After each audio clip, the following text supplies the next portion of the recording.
કોંગ્રેસે સાબિત કરવા માંગે છે કે રાજકોટના લોકોની પરિસ્થિતિ શું છે।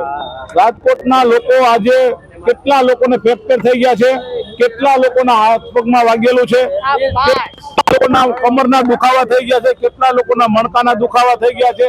આ પરિસ્થિતિ જ્યારે રાજકોટની હોય તો રાજકોટના આંધળા શાસકોને જગાડવા માટેનો કોંગ્રેસ દ્વારા આ પ્રયાસ થઈ રહ્યો છે। કારણ કે આ લોકો જાગશે નહીં તો પ્રજા આવનારા દિવસોમાં એની પરિસ્થિતિ ખરાબ કરશે એ પણ જોવાનું છે।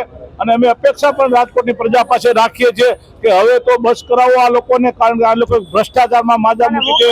તમામ કોઈ વસ્તુ એવી નથી કે જેમાં આ લોકો ભ્રષ્ટાચાર ન કરતા, એટલે ભાજપના શાસકોને બતાવવા માટેનું આ અમારી સ્કીમ।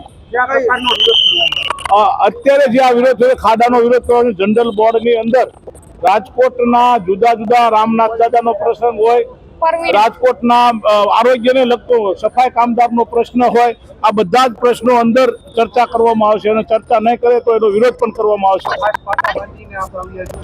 એટલા માટે પાટા બાંધે આંધળા લોકોને દેખાય હકીકતમાં રાજકોટની સ્થિતિ શું છે, એટલા માટે આ વિરોધ કરી રહ્યા છે।